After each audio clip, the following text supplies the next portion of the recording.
Colleen, it's so fun to get to share this stage with you. So Colleen and I wanted to spend a little bit of time today just kind of talking about overall our careers and a bit of our advice on different stages in your career too. So whether you're in growth mode or you're new, or how to get to the executive level.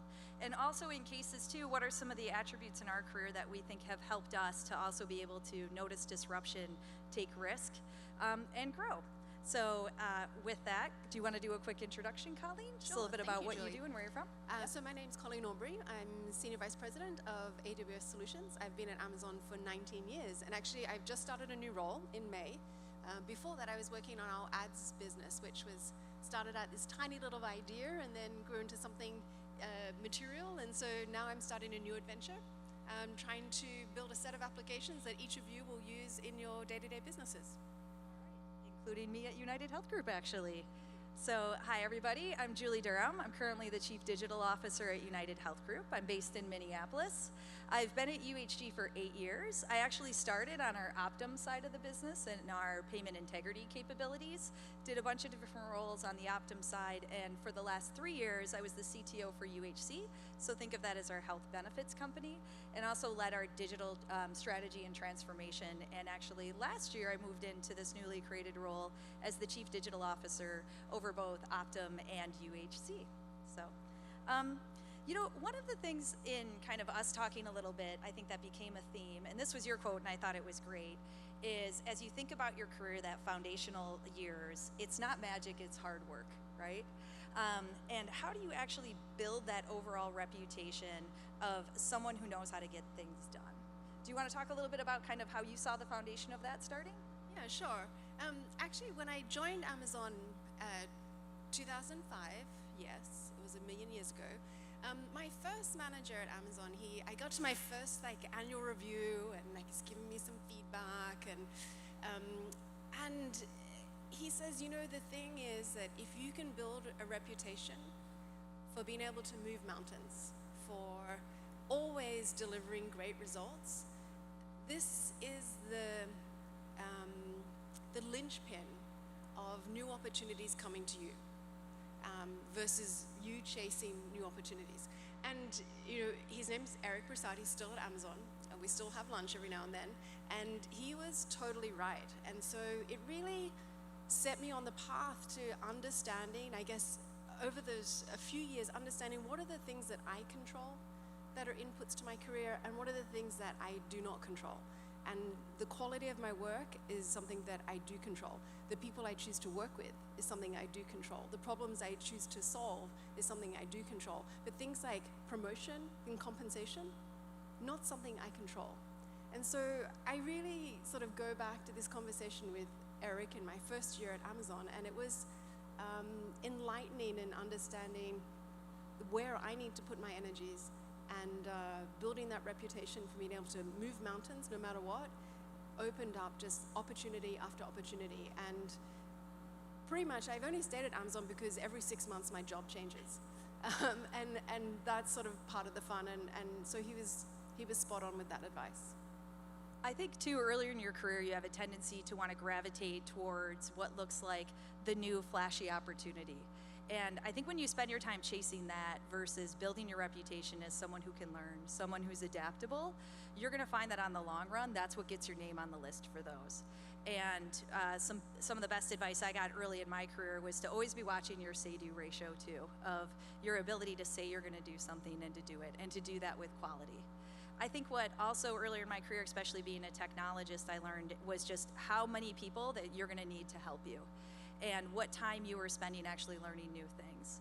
So earlier in my career, actually, when I lived in New York City, when I was with SAP at the time, on Monday through Thursdays, you'd go to a client, you'd spend time there, and Fridays you had sort of a flex day to do what you wanted. And the advice I got was to spend as much time as I could learning from my teammates at SAP.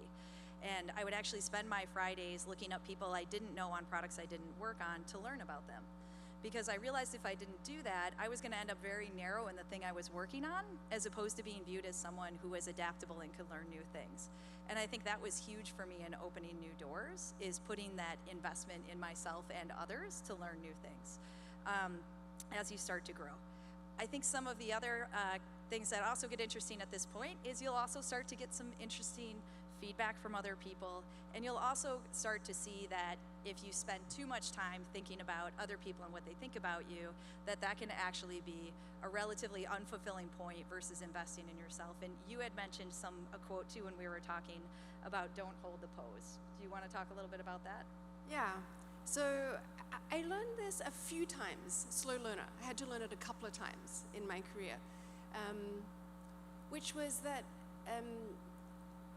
it's super, so let me step back. If you want to go after hard problems, then it's going to take all of your energy. And if you're wasting your energy holding the pose, trying to fit in some way, or trying to be like others, which is not natural to you, it is an energy killer. And so what I learned is that if I really thought that I wanted to pour my energy into solving the problem, it means that I needed to just embrace my genuine self and know that it's okay if it's not the same as others, and it's okay if others don't like it. In fact, it's not my responsibility to make them feel comfortable. And so learning this piece of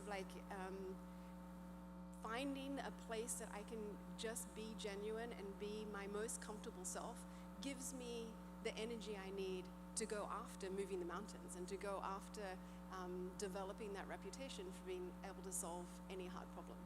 And I think any moment that you're spending, thinking about other people or how they feel about you versus working towards the thing you're passionate about and growing, ends up not being the right use of time. I know that sounds kind of cheesy. I think one of the best advice I got was something called 5 and 5, where if you're thinking about something, whether it's feedback or something you didn't do well, if in 5 years it's not really going to matter, don't spend more than 5 minutes on it. And I find myself reflecting on that a lot, because you're going to make mistakes in your career. You're going to get feedback that you can choose to obsess over. You can spend 5 minutes on it and move on and be true to yourself. You're also going to find yourself getting stressed over things you can't control, right? And every minute you spend putting towards things you can control, investing in yourself, understanding things, I think is the differentiator in creating space for you to move on to do the next thing.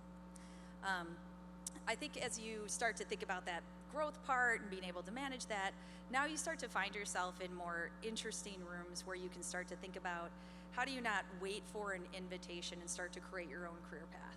Early in your career, your manager is probably helping you find that. I'm the product of a ton of managers who recommended Julie for something, but as you watch these disruptive moments, whether it's cloud, whether it's AI, how do you think about creating those for you? Yeah, I mean, one choice that I made was to find organizations and find segments that were growing fast. And the reason I did that was that in a fast growing environment, the opportunities, you literally can scrape them off the table. There's plenty of them. There's no end to the number of problems that if we had the resources to solve them, it would be impactful. And what happens here then is that there's always a void. And I learned, and certainly in my teams, I look for those people that are willing to step into the void. Early on, I stepped into the void where we needed a product manager, and that gave me permission to actually really start working closely with the engineering team, start defining some of our earliest ad tech services, start proving myself as a product leader, then stepped into the void again to lead an engineering team that needed leadership and were struggling, and built some of the foundational services again that still exist today. And so I think if you can find an environment where the opportunities are literally there for you to pick up off the floor, don't wait to be invited. Get ahead of the curve. Make sure you're building for the long term, so that you're not making yourself essential to today's job, but giving yourself capacity to step into the void, pick up the opportunity that's lying in front of you. And I like to use the proceed until apprehended approach. Just go. Don't ask for permission. I think that one of the areas where I started to see those opportunities coming in was also knowing that you're never going to be an expert on everything, but when you see a void, trusting in yourself and your skills to be able to do the hard work to close those and take a small opportunity. For me, one time I started to kind of see those in my career was I had gotten asked to put together a very small presentation for our CIO at the time when I was at United around some technology he was looking at from oh, do you have a bug on me? You're Or- like attracting bugs, Julie. I am attracting bugs? I think it's positive. Is it positive? Yeah, I it's hope so. positive. But Look at this. I know, it's, Yeah. I don't think they're harmful, it's all right. I don't think it matters. It's, if we were It in was there to Australia, help. I would leap over and slap it. Yeah, exactly. Because it might kill you. Yeah. Yeah, I think it was really interested in that last part of the story too. So it'll come back if I nail this. But I think when you start to see that you can turn a small opportunity into something big, I had gotten asked just to do a very small review of a technology he was biased on. I had a different point of view. And since at the time I was leading some of our larger data science teams, as opposed to taking that opportunity and just doing a small fragment, I actually spent nights and weekends doing an entire strategy on what we were actually missing to make AI and machine learning successful. And I knew at the point there was a huge void in someone defining what we should and shouldn't do. And I could have taken that just for my small area, and instead I went in, answered a bit of the questions, and started to put together actually what I thought the culture should look like, the operating model should look like, and the technology. And I didn't actually pick a single technology, but I was talking more about what a larger culture could look like. And that led to coming back a week later, and a week later, and a week later. And that opportunity actually led to me leading all of machine learning and AI for the company. But I think in those moments, if you wait for someone else to do it, I think I'd also recognized if I don't do it, someone else is going to do that for me and fill that void. And starting to have the courage to take those risks, even when you're not an expert. And then that led to me also knowing how to get the right people around me, how to think about that at scale, and how to help get things done through others. So. Yeah. One piece of, it wasn't advice, it was just an anecdote that someone shared. And we were talking about what does it mean to be a fungible talent, someone that you can throw at any problem and you're going to work it out. And this person said to me, well, you only need to be right more than 50% of the time and you're better than average.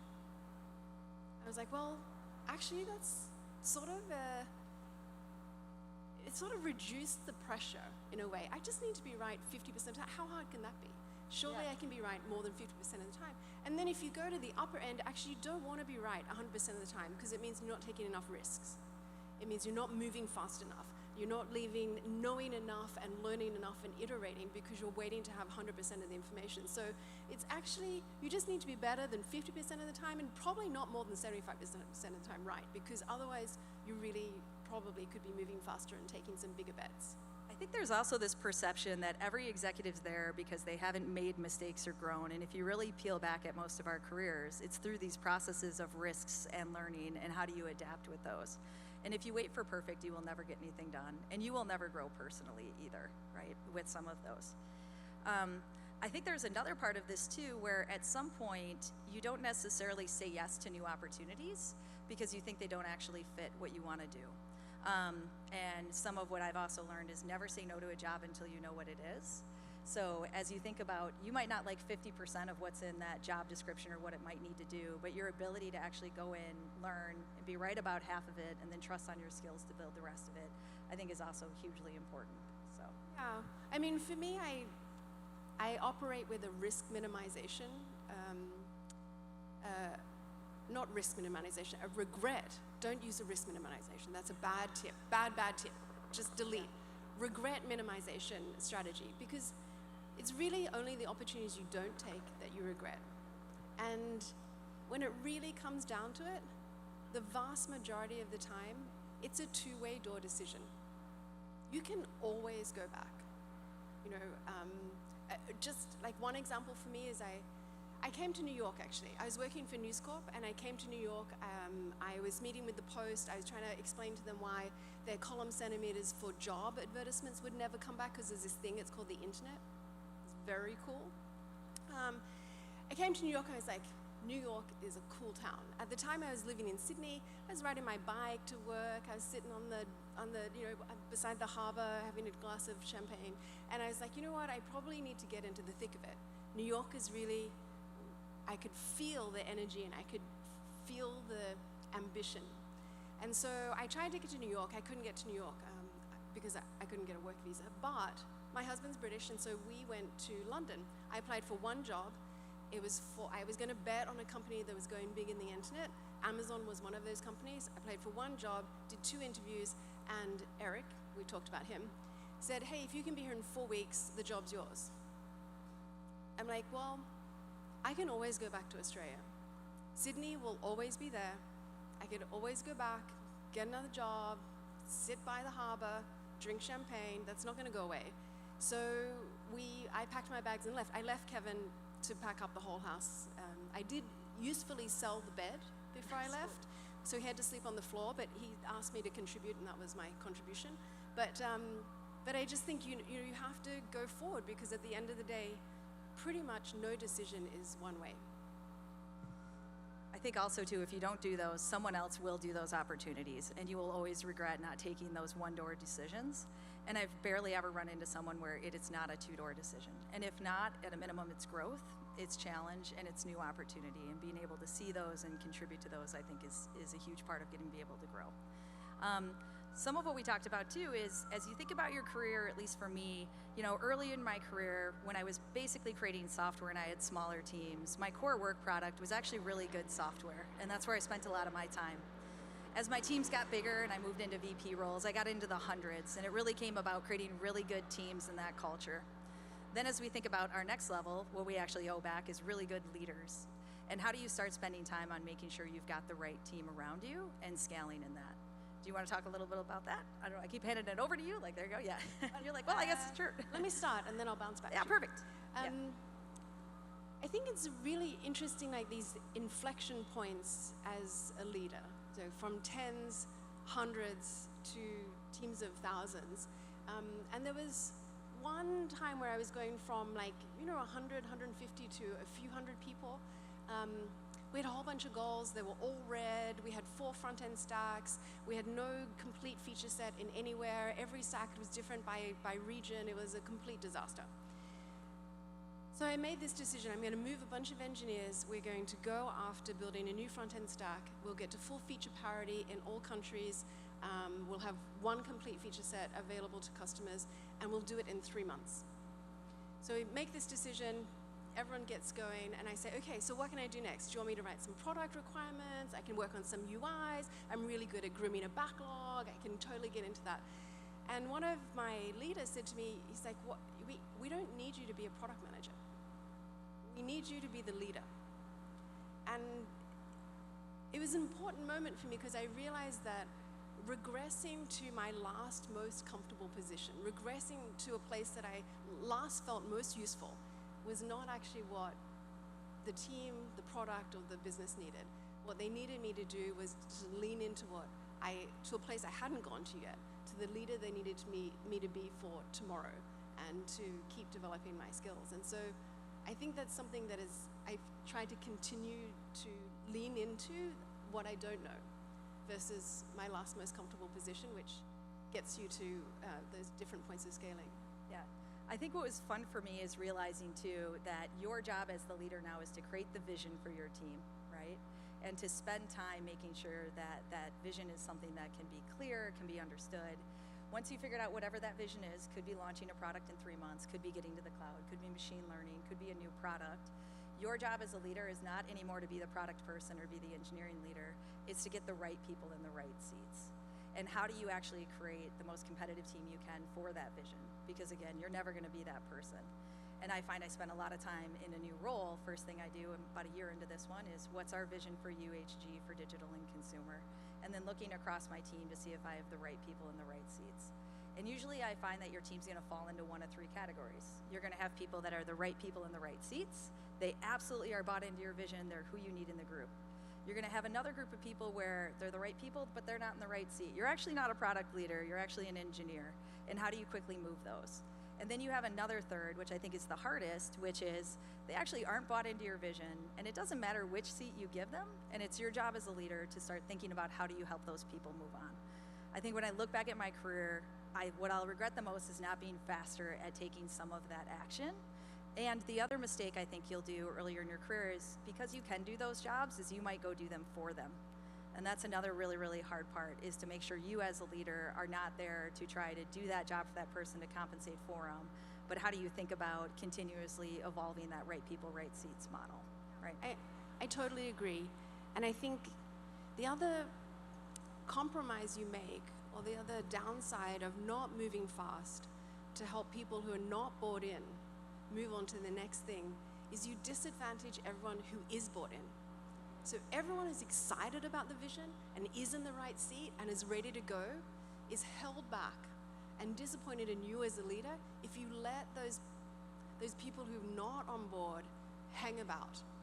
And so it's sort of, it feels uncomfortable to make that, to say, yeah, I'm ready to have 30% attrition this year.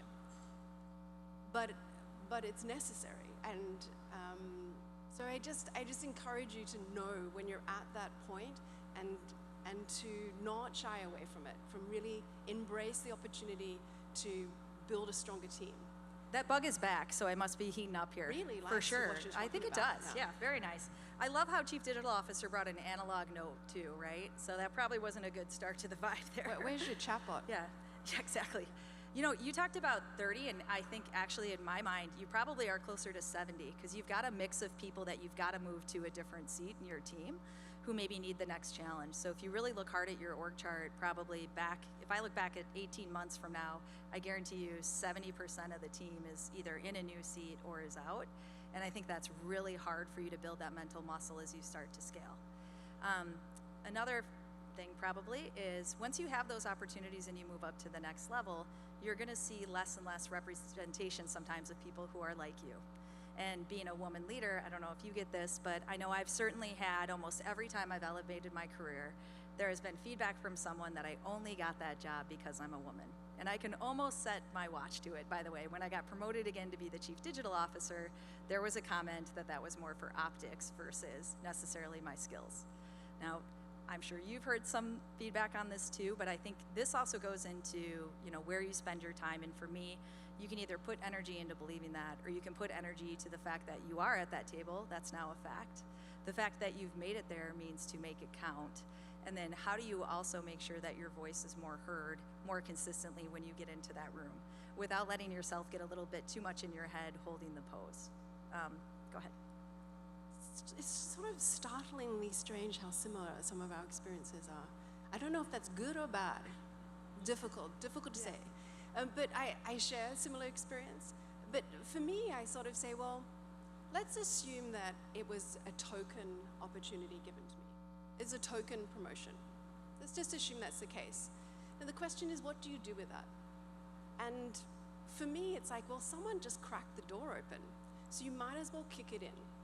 You might as well kick it in and take your room, take up the room, get your voice, sit at the table, because someone cracked the door. And they might regret it, but it's too late now. So, you know, I just feel like regardless, you should take it. Yeah, I love that. One of the things, actually, a few years ago, I remember the man who had made that comment to me, and I'm now more senior to him, and I made a comment to him like, do you remember that? I'm like, I guess that also means you got beat by a girl, right? So how do you use that as the ultimate fuel? I think there's also, for me, one of the things I wish I had done sooner is watching how fast some of the representation at the table started to diminish. So when I am in the room, I also do try to make an effort to bring other underrepresented with me. And also they're going to need some encouragement too as how to speak at the table. So I know one of the things we talked about last night is when you are in that room and you see another female that isn't speaking up, how do you give them encouragement and support, right? I think it's a responsibility. It's one that I take very seriously, to create the room for others that are not the same as everyone else, 80% of the room, 90%, maybe 99%, anyway, to contribute. And I think invitation is one. For me, I love the +1. I also use the -1, which has not taken off quite as much as the +1, but I like the +1. It's like, I'm a +1 to Julie. I agree with what she said. And it's something that all of us can easily do, that gives weight and amplifies the voice of someone else who's taken a risk and built up their courage and contributed. So I know we've only got a few minutes left. As opposed to doing the traditional, what's the best advice you ever got? I'm gonna turn it around. What was the worst advice you ever got, and how did you react? So the worst advice I got was someone asked me if I could be less intimidating. And I thought about this before politely declining to take any action on their feedback. Because here's the thing. I'm on the senior executive team at Amazon. I worked really, really hard. Really hard. And if you want to meet with me, you should show up. Show up with your best foot forward, because we have some limited amount of time to make great things happen. And so I just sort of felt like, you know what? You should be intimidated. Make sure you show up and make things happen. Absolutely love that. So my worst advice, I was actually still a senior director at Best Buy at the time, and I had gotten feedback that anyone who talks that much is either arrogant or insecure. And at the moment, it actually didn't rock me like the way I think the person wanted it to. I just decided not to buy into any of that. Like, why isn't the word confidence in there, right? And by the way, I was actually right the majority of the time, right? So as much as I went back and reflected on like the times and meetings where I spoke up, I'm like, I don't think you're mad I spoke up. You're mad I was right. And I tried not to let that bother me for more. Maybe I spent more than 5 minutes on that one. But I think just even starting at that position with someone is just like not even close to the reality. And I never forgot it because I never wanted to make someone feel that way. And I also went out of my way to find anyone who wasn't speaking up, because I knew they were right, to get their voice represented. But the gold is you knew you're right. I knew I was right. Yeah. Also, that's too, like normally I'm a hit. Like I've got good banter. I mean, you know, the bugs love you. the bugs love me. Like you could get me in the sun, you can get me anywhere. Now I'm starting to warm up. Here we go. I right? am starting to warm up too. But I think no matter what that is, like you are right more than you believe, right? You deserve to be represented at any table. And however you got to a room you want to be in, when you're there, speak up, have courage, and know that there are other people around you who will look out for you and support you, and find those people. I'm a big +1. Yeah. Oh, +1. Look at that. Oh, I love it. Well, thank you so much for doing this with me.